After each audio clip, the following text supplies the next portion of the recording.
Hi everyone, welcome to this new and very important session. मैंने जितनी बार भी students से बात की है जो इस साल बी स्कूल ज्वाइन करने वाले हैं, सबसे बड़ा क्वेश्चन उनके दिमाग में यही होता है कि what is the whole process of education loans and how you can get the scholarships. So I thought, why don't we answer this for once and for all? So in this video, we are going to talk about how to apply for the education loans and how to apply for the scholarships, what are the scholarships and everything related to that. So let's get started. सबसे पहले आप देखोगे कि इस पूरे session के अंदर हम करने के वाले हैं, we are going to talk about the true cost of an MBA. इसके अंदर आपकी सिर्फ फीस नहीं आती है, it includes every expense right from campus expense to boarding and lodging to travelling and everything. Next is debt architecture. अब आपको अगर पब्लिक बैंक से लोन लेना है या प्राइवेट बैंक से लोन लेना है, so what are the differences that are going to happen. The next is the playbook, basically how to basically apply for the education loan. उसके बाद there are some hidden leverages, we are going to talk about the scholarships here and finally the financial strategy ideally that you should use to apply for an education loan and for the scholarship. All right, so पहले एक देखते हैं complete MBA का एक balance sheet. सो आपका जो expense है that is not just your tuition fee, it is way more than that. Along with your tuition fee, your hostel and mess charges are going to be different. उसके बाद you're going to buy some gadgets, there are going to be some CV, building certifications जो आप सब करोगे. Gadgets के अंदर आपका phone आ जाता है, your laptop comes, your iPad if you want to take, that also comes. CV building certifications में there are multiple courses that you would take so that your CV becomes very well and it looks very good in front of the recruiters. Then if you go for the foreign immersions, then definitely उन foreign का travel हो गया, वहाँ की fees होगी, वहाँ का रहना सहना हो गया, that also is there. And if you travel for the placement to some different cities, some different states, you would also have to pay for some expenses over there. And finally networking हो गया, networking में कुछ parties हो गई, कुछ emergency medical funds हो गए, इन सारी चीज़ों का खर्चा आपको लग जाता है एक 2 साल की MBA के अंदर. अगर हम यहाँ पे देखें पूरा एक कॉलेज का कॉस्ट मैट्रिक्स अगर हम देखें, यूजुअली ओल्ड आईएम्स में you will be spending approximately 28 to 35 lakhs. If you're going for international immersion as well, then maybe it can go to 40 to 50 lakhs as well. जो new IIMs हैं, the average fee is 18 to 25 lakhs. With international immersions, it can go around 40 lakhs as well. ISB की फी काफ़ी ज़्यादा है, it is 40 lakhs. अगर आप Excel हो गया, एसपीजेएमआर हो गया, एमडीआई हो गया, इनकी average fee goes somewhere around 22 to 32 lakh rupees. And finally the king of the ROI, the FMS, उसकी फी है सिर्फ 2 से 3 लाख रुपए. It has the highest ROI और इसमें बहुत कम आपको फी पे करनी पड़ती है. आपका टोटल एक्सपेंस जो है बहुत कम होने वाला होता है because there is not even hostel and mess charges over there. Got it. चलो आगे बढ़ते हैं.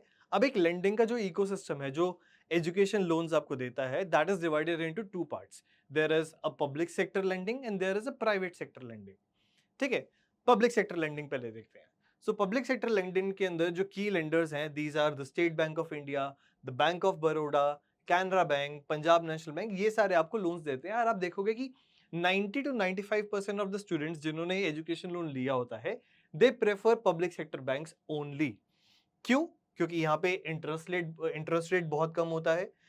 इट गोज समवेयर अराउंड 6.9% से लेके आपको 8% के आसपास तक का मिल जाएगा. बट इसका थोड़ा सा स्लो प्रोसेसिंग टाइम रहता है. It can take approximately 4 days to 7 days to sometimes 2 weeks as well. And काफ़ी ज़्यादा डॉक्यूमेंटेशन रहती है. मैंने खुद का IIM रायपुर का लोन लिया था पहले सेंट्रल बैंक ऑफ इंडिया से, and then I transfer to the State Bank of India as well. तो दोनों ही मेरे पब्लिक सेक्टर बैंक्स थे, दोनों के अंदर ही बहुत कम रेट ऑफ इंटरेस्ट था एंड बहुत ही रिलेटिवली ईजियर प्रोसेसिंग टाइम रहा था, अराउंड 3-4 days to 1 week के आसपास का टाइम था. अगर हम बात करें यहाँ पे प्राइवेट सेक्टर बैंक्स की, तो देयर इज HDFC बैंक है, एक्सिस बैंक है, ICICI बैंक है, IDFC फर्स्ट बैंक है, एवेंस है, there are multiple NBFCs as well जो आपको देते हैं. बट द ओनली दिक्कत हियर इज कि यहाँ पे आपको बहुत ही ज़्यादा हाई प्रोसेसिंग फी लगती है, बहुत ही हाई आपका रेट ऑफ इंटरेस्ट भी रहता है. हाउएवर बहुत जल्दी अप्रूवल मिल जाता है, फ्लेक्सिबल प्रोसेसिंग टर्म्स वगैरह रहती हैं. बट आई वुड सजेस्ट कि अगर आप किसी MBA के लिए जा रहे हो, गो फॉर एन इंस्टीट्यूट जो आपको पब्लिक सेक्टर बैंक से रिलेट करता हो. रीजन बीइंग, ये सिर्फ एक बार की थोड़ी सी दिक्कत आएगी, थोड़ा सा स्लो प्रोसेसिंग टाइम होगा, थोड़ा हेवी डॉक्यूमेंटेशन होगा, but this lower interest rate wins above everything. ये आप समझ लो, बिकॉज जितना कम रेट ऑफ इंटरेस्ट होगा उतना आपको बहुत ज्यादा बेनिफिट मिलेगा in coming terms for the payments. ठीक है. Moving on, let's talk about the debt, वो किस तरह से होता है। अब when you take the loan, आपको शुरुआत से ही सब कुछ पे करना नहीं होता है। For example, your total loan sanction limit is let's say 25 lakh और 30 लाख, तो आपके ऊपर पूरा 25 या 30 लाख का लोन नहीं है। व्हाट हैपेंस इज कि 25-30 लाख की is the total limit that has been given कि आप अप टिल इतना अमाउंट डिसबर्स करा सकते हो इन योर लोन अकाउंट। ठीक है, तो जब आपने फी पे करनी है, जब आपको मंथली एक्सपेंसेस चाहिए, जब आपको ट्रैवल रीइंबर्समेंट चाहिए, तो आप उतना उतना निकालते रहते हो एंड धीरे धीरे उतना आपका लोन अमाउंट में उतना अमाउंट जुड़ता रहता है। Now you do not have to pay the total amount right from the beginning only, उसके बारे में भी आपको थोड़ा बताता हूँ। ठीक है, तो अब ऐसा रहता है कि ये जो आपका लोन का पूरा साइकिल है, this goes in 3 phases. The first phase is called the MBA programme phase, जो आपका 2 साल का रहता है। इस 2 साल के फेज के अंदर you just take the money, चाहे वो फी के लिए हो, चाहे वो हॉस्टल एंड मेस के लिए हो, चाहे वो पर्सनल रिइंबर्समेंट हो, चाहे वो ट्रैवल हो, कुछ भी हो, तुम बस उसको लिए लेते हो। अब मेजॉरिटी ऑफ द बैंक्स क्या करते हैं, 2 साल के बाद they also give a moratorium period which is also called the grace period. अब 2 साल की एमबीए होने के बाद ये तो नहीं है कि आप डायरेक्टली प्लेस ही हो जाओगे या आपकी डायरेक्टली जॉब शुरू हो जाएगी। Sometimes there is a gap of 3 to 4 months as well. Sometimes there are previous expenses that you have to pay off. तो उसके लिए they give you 1 year of grace period. इसके अंदर you can choose to pay your EMIs और you can choose not to pay your EMIs. Mandatory नहीं होता इसके अंदर ईएमआईज को पे करना। And finally the third phase starts after 3 years, 2 साल आपके एमबीए के और 1 साल आपका ग्रेस पीरियड का, जिसके बाद आपको अपना ईएमआई शुरू करना होता है। This one more interesting thing that I should tell you कि जो आपका 2 साल का एमबीए का पीरियड है एंड जो आपका ग्रेस पीरियड होता है, इसके अंदर आपका जो इंटरेस्ट रेट होता है that is charge upon the actual जितना आपने अमाउंट निकाला है on the simple interest basis. And 3 साल के बाद the interest starts on the basis of compounding. Alright, तो आप अगर यहाँ पे ग्राफ भी देख रहे होगे, this is the time when you are actually taking the loan. यहाँ पे आके ग्रेस पीरियड में स्टेबल हो जाता है because you are not taking the loan. यहाँ पे बस आपका सिंपल इंटरेस्ट से इंटरेस्ट एक्रू हो रहा होता है एंड फाइनली उसके बाद आपका कंपाउंडिंग इंटरेस्ट शुरू हो जाता है when you actually start paying your loan as well.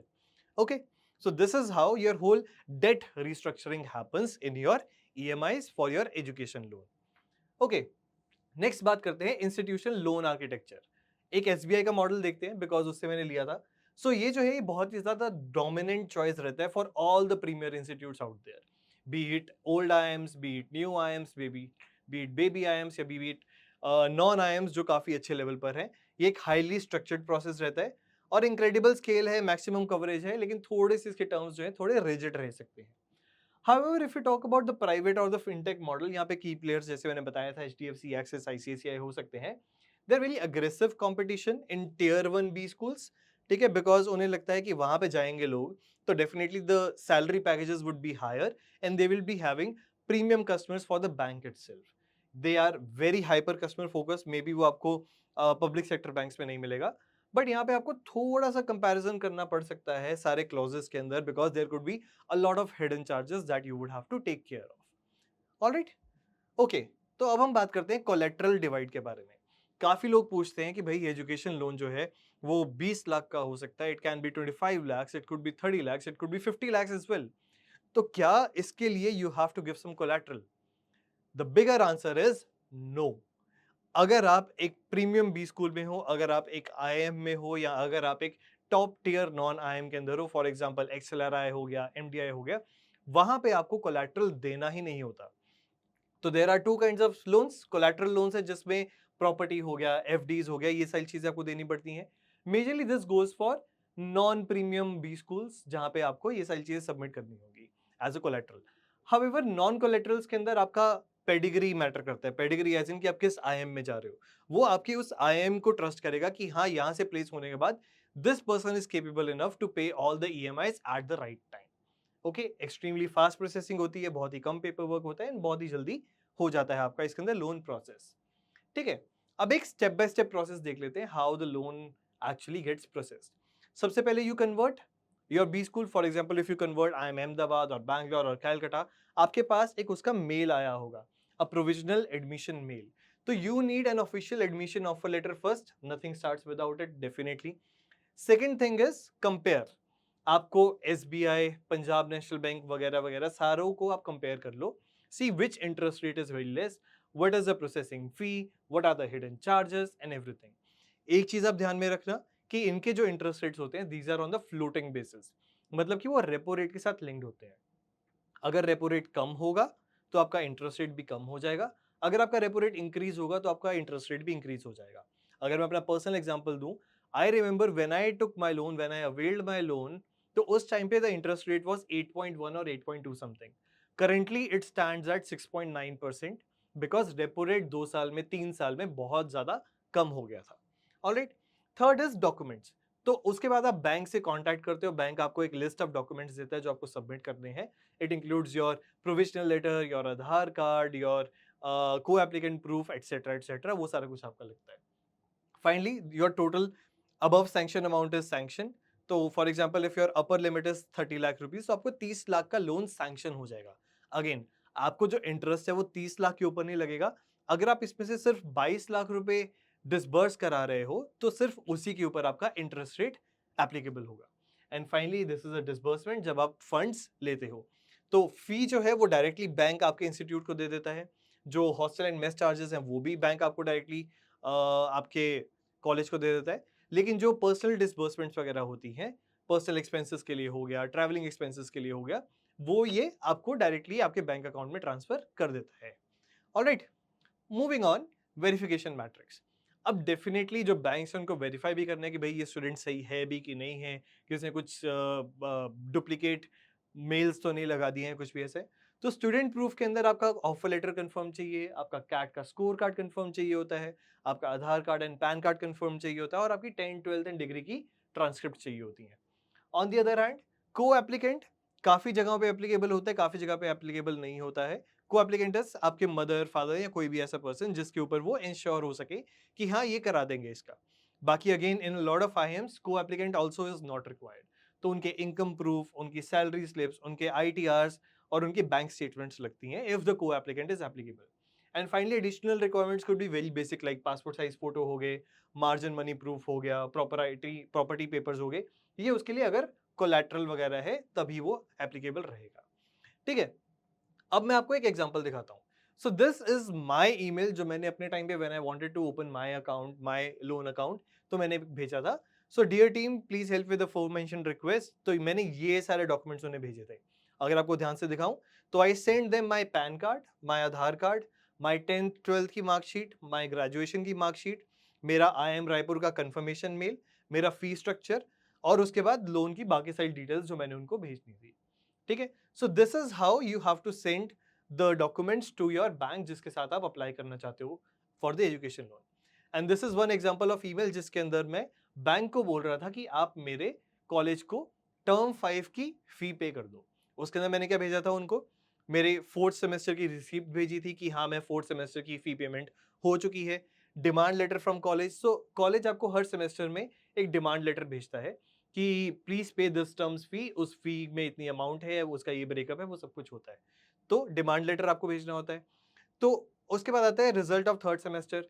Bank को ये भी देखना है कि भाई आप अच्छे से पढ़ भी रहे हो कि नहीं पढ़ रहे हो, तो इसलिए they ask for your 3rd semester result या उससे previous semester result as well. And then आपके जो पोर्टल है जहां पे आप फी पे करते हो वहां से एक चालान की कॉपी आप इनको भेज सकते हो, ताकि उससे वो डायरेक्टली आपके अकाउंट में या कॉलेज के अकाउंट के अंदर they can put the fee. Alright, moving on, so let's talk about different kinds of scholarships जो होती हैं, जो आप ले सकते हो to take the benefit of this whole situation. Definitely IIMs के अंदर बहुत ज्यादा फी होती है, but there are lot of things that you can do to ensure कि आपकी फी जो है वो रिड्यूस हो जाए। So let's talk about some scholarships now.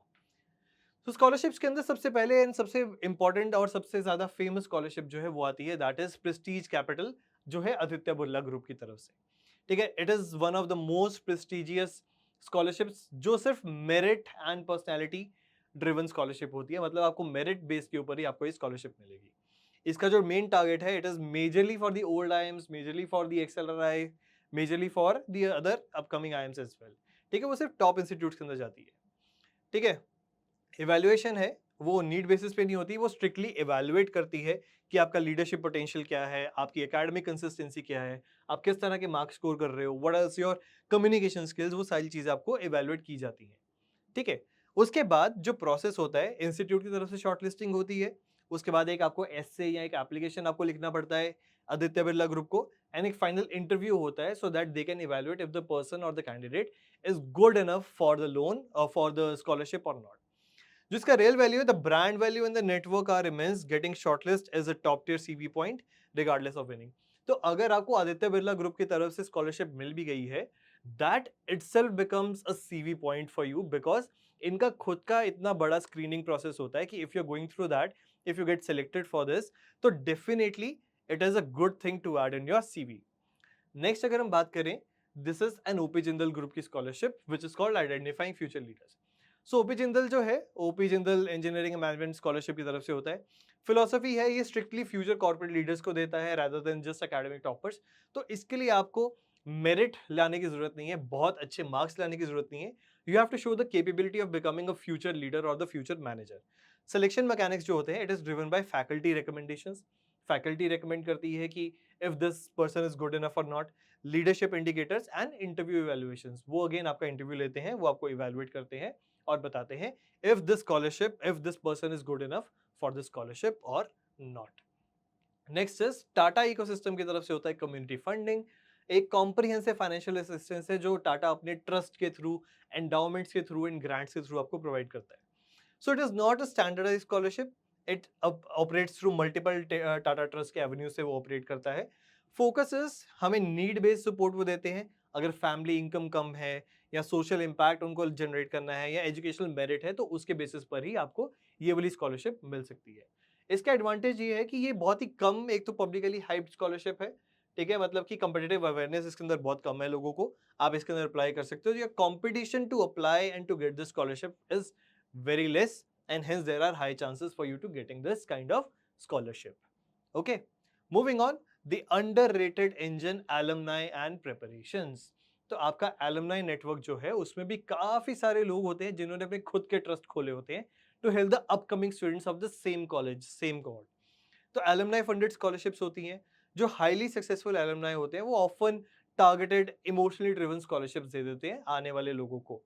ठीक है, कैटेगरीज इंक्लूड इमरजेंसी ग्रांट्स हो सकती हैं, रूरल बैकग्राउंड सपोर्ट हो सकता है इसके अंदर, फीमेल लीडरशिप सपोर्ट इसके अंदर आपको मिल सकता है, एंड एडवर्सिटी स्टोरीज वगैरह इसके अंदर आपको दिख सकती हैं. अगर आपके पास वो है कोई स्टोरी, तो उसके बेसिस पे भी आपको ऐसी एक स्कॉलरशिप मिल सकती है. Preparation gap opportunities are circulated quietly via student portals, campus emails, financial aid offices, यहाँ से आपको मिलती है.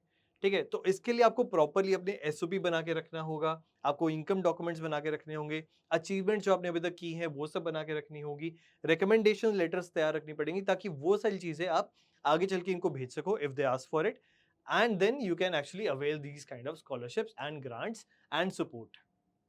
ठीक है, final proof point is most MBA aspirants spend months preparing for CAT, but almost nobody spends even 2 days researching.